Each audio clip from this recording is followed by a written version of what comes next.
خلفائے راشدین، عام طور پر تو ہم کہتے ہیں حضرت ابو بکر، حضرت عمر، حضرت عثمان، حضرت علی. میں نے اپنی ذاتی رائے، حقیر سی رائے عرض کی ہے، اس میں حضرت حسن کا دور بھی شامل ہونا چاہیے 6 مہینے کا. تب وہ 30 برس پورے ہوتے جو حدیث میں آیا ہے کہ خلافت جو ہے وہ 30 برس رہے گی، اس کے بعد ملوکیت شروع ہو جائے گی. تو ملوکیت کا پہلا قدم یہ تھا کہ حضرت معاویہ نے طاقت سے بزور خلافت حاصل کی، اس لیے ان کو خلیفہ راشد ہم نہیں کہتے. البتہ یہ ضرور ہے کہ ان کا دور بہت پرسکون دور تھا.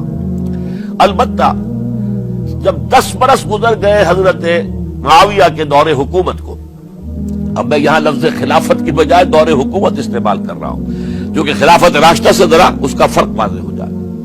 تو اس وقت ایک اور صحابی، جلیل القدر صحابی مغیرہ ابن شعبہ رضی اللہ تعالی عنہ، وہ حضرت معاویہ کے پاس آئے اور انہوں نے یہ کہا کہ دیکھیے، اگر آپ نے اپنے بعد اپنا جانشین نامزد نہ کیا تو ہو سکتا ہے پھر فسادات پیدا ہو جائے، پھر مختلف لوگ خلافت کا دعویٰ لے کر کھڑے ہو جائیں، پھر خانہ جنگی ہو جائے. 5 برس کی خانہ جنگی میں 1 لاکھ سے زیادہ مسلمان شہید ہو چکے ہیں، قتل ہو چکے ہیں، ہلاک ہو چکے ہیں. اب دوبارہ وہی دور نہ آ جائے، لہذا آپ اپنا جانشین نامزد کر دیجئے. امیر معاویہ ریلیکٹنٹ تھے، لیکن انہوں نے دلائل دیے، دلائل مضبوط تھے. انہوں نے کہا کہ اب کبار صحابہ دنیا سے رخصت ہو چکے، وہ جماعت کہ جن کی تربیت اور تزکیہ، جن کی تعلیم حضور نے خود کی تھی اور ان کو اندر سے پاک کر دیا تھا، ان کی نیتیں بالکل پاک ہو چکی تھی، کوئی نفسانیت ان میں نہیں رہی تھی، وہ جماعت تو اکثر و بیشتر اب ختم ہو چکی، فوت پا چکے، وفات ہو چکی. لہذا اب جو ہے اکثر و بیشتر نو مسلم ہیں جو بعد کے فتوحات کے ذریعے سے اسلام لائے ہیں.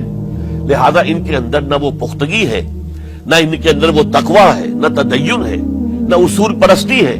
اسلام کی پوری تعلیمات جو ہیں وہ ان کے وجود کے اندر، ان کے شعور کے اندر گہری اتری ہوئی نہیں ہے. لہذا اب صورتحال وہ نہیں رہ سکے گی جو حضرت ابو بکر یا حضرت عمر یا حضرت عثمان یا حضرت علی کے زمانے میں تھی. لہذا آپ نامزد کیجئے. یہ بھی بتا دوں کہ مغیرہ ابن شعبہ کون تھے رضی اللہ تعالیٰ عنہ. نمبر 1 یہ کہ یہ اصحاب شجرہ میں شامل ہیں، جن 1400 یا 1800 افراد نے حضور سے بیعت کی تھی صلح حدیبیہ سے متصلاً قبل، اس درخت کے نیچے بیٹھ کر جس کے بارے میں سورہ فتح میں فرمایا گیا کہ لقد رضی اللہ عن المؤمنین اذ یبایعونک تحت الشجرہ. اللہ ان تمام اہل ایمان سے راضی ہو گیا جو ہے نبی صلی اللہ علیہ وسلم آپ کے دست مبارک پر بیعت کر رہے تھے اس درخت کے نیچے، ان میں سے موجود، ان میں یہ مغیرہ ابن شعبہ ہے. پھر مغیرہ ابن شعبہ وہ ہے کہ حضرت علی اور امیر معاویہ ان کے درمیان جو خانہ جنگی ہوئی اس میں ہمیشہ حضرت علی کے ساتھ رہے، حضرت علی کے ہی وہ سپورٹر تھے، ان کے ساتھ تھے.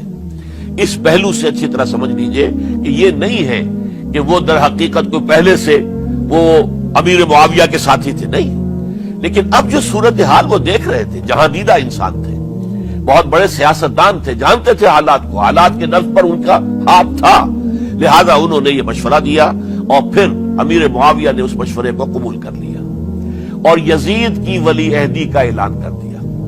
یہ بالکل مڈل ہے حضرت امیر معاویہ کے دور خلافت کا درمیان.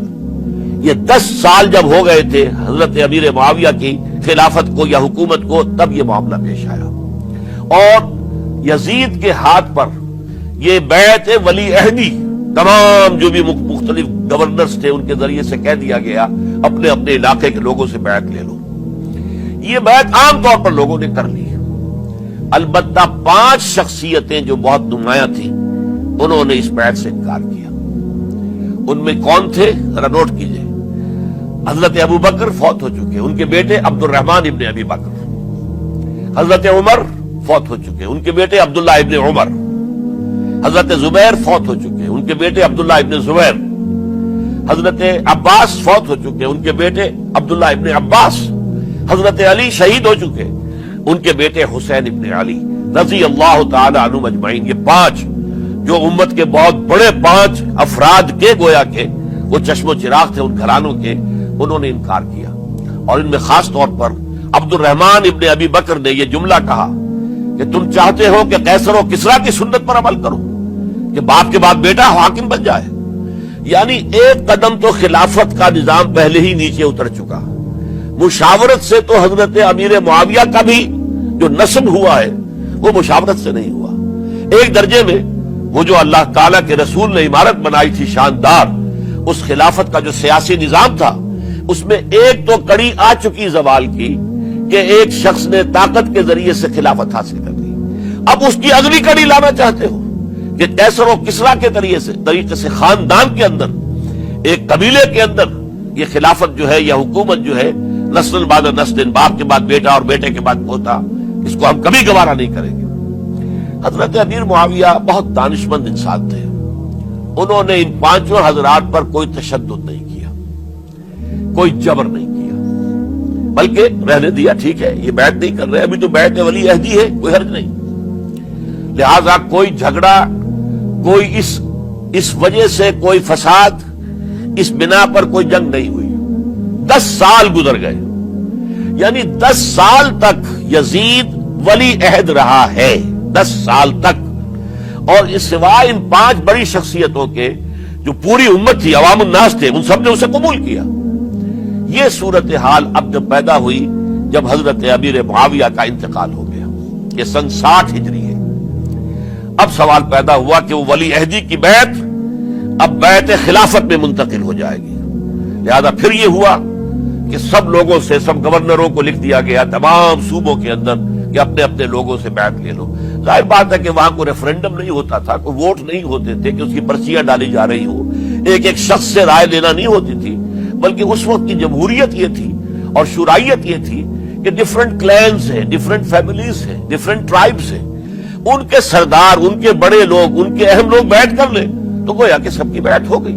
وہ ایک قبائلی نظام تھا اور اس میں یہ نہیں تھا نظام کے ووٹ بنے ہوئے ہوں اور اس کی پرچیاں ڈالی جا رہی ہوں. تو تمام عالم اسلام نے گویا کہ بیعت قبول کر لی اب یزید کی بحیثیت خلیفہ. اب وہ جو 5 آدمی تھے ان میں سے ایک فوت ہو چکے تھے، حضرت عبد الرحمن ابن ابی بکر رضی اللہ تعالی عنہما، دونوں فوت ہو گئے. لیکن باقی 4 رہ گئے. ان 4 کو نوٹ کیجئے، یہ بڑا سینسٹیو ایشو ہے جس پر میں اب گفتگو کر رہا ہوں. ان 4 میں کون ہے؟